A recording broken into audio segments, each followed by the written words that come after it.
मैं एक इज्जतदार खानदान की बहू बनने जा रही हूँ।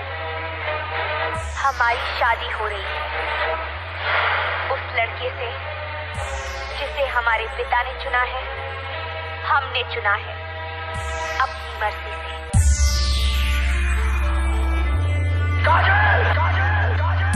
अगर इस चौखट पर बारात आई, तो टोली की जगह उनकी अर्थियां और सबसे पहले अर्थी उसकी उठेगी जिसके सर पर सहरा होगा। राजे बिछा दूंगा राजे। JK Yadav Films.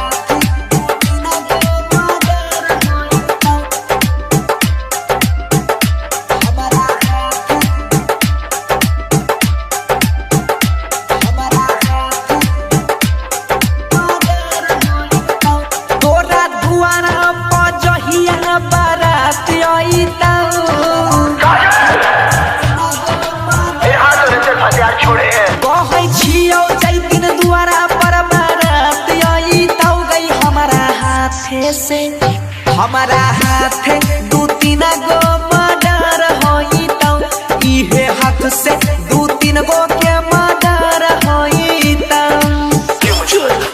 विकास क्यों बनाया मुझे ऐसा? क्यों दिखाई मुझे वो खुशियाँ, वो प्यार, ताकि आज तुम मुझसे कह सको कि वो सब झूठा? मतियार कला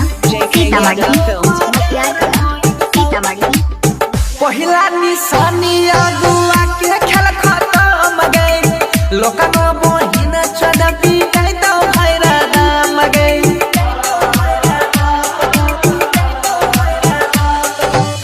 पहिला निशानी अगुआ के खेल खत्म गई, लोकनो बहिन चढ़ी गई तो भैरा दाम गई। करती है मन जाति डर होई तो, करती है मन जाति डर होई तो गई है हाथे से हमारा हाथ दू तीन गो मर्डर होई तो, हमारा हाथ से दू तीन गो के मर्डर होई तो। हमारा हाथ दू तीन गो मर्डर होई तो, JK Yadav Films. हमारा हाथ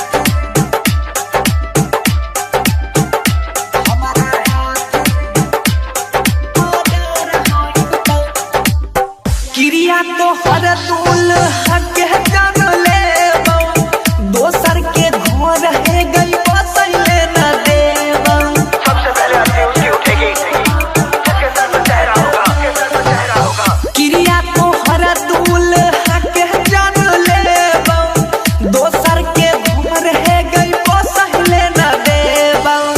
चर्चाई गाँव में घरे घर होई तो, बनसी के जहिया खबर होई तो गई है हाथे से इहे हाथ अजैया के मर्डर होई तो, हमारा हाथ दू तीन गो के मर्डर होई तो।